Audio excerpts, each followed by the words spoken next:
Welcome back to TCM. I'm Dave Karger. Our afternoon lineup continues now with a story about Navy pilots carrying out dangerous missions during the Korean War. Produced by MGM in 1954 while the war was still fresh in the minds of moviegoers, it's Men of the Fighting Lady.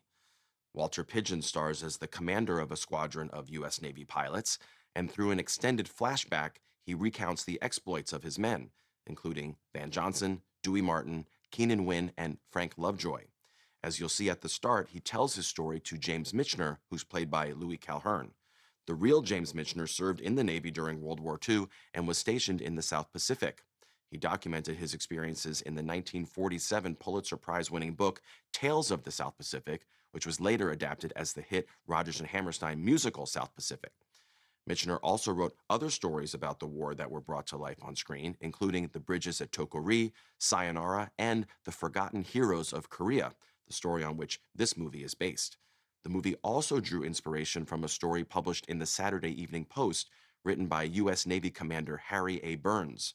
That story, titled The Case of the Blind Pilot, served as the basis for one of the most harrowing sequences in the film. Men of the Fighting Lady was made with help from the U.S. Navy and the Department of Defense, and much of it was shot on board real Navy aircraft carriers anchored off the coast of California. The Navy also provided real footage of aerial bombing raids taken during the Korean War, and Commander Paul Gray, who was known for carrying out dangerous low-level raids in Korea, served as a technical advisor on the film. He also served as the inspiration for one of the characters named Paul Grayson, played by Frank Lovejoy. From 1954, directed by Andrew Martin, here is Men of the Fighting Lady.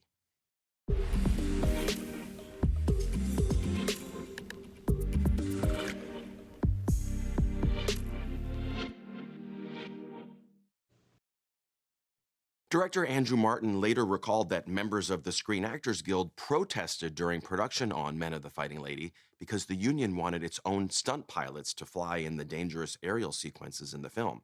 Martin said no, and he was backed up by the U.S. Navy. It was far too risky to allow anyone who wasn't properly trained to fly the Panther jets in close formation through dense fog. Andrew Martin was no stranger to directing action sequences. He had recently made the 1950 adventure King Solomon's Mines and would go on to direct notable war movies like The Thin Red Line from 1964 and the American sequences in The Longest Day, which was released in 1962.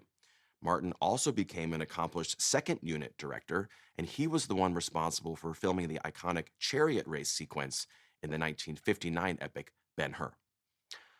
Up next, Sterling Hayden and Gene Nelson star in a film noir from 1953, directed by Andre de Toth. Next on TCM, Crime Wave. Then, Downhill Racer. And later, Ski Party. TCM is a slippery slope tonight.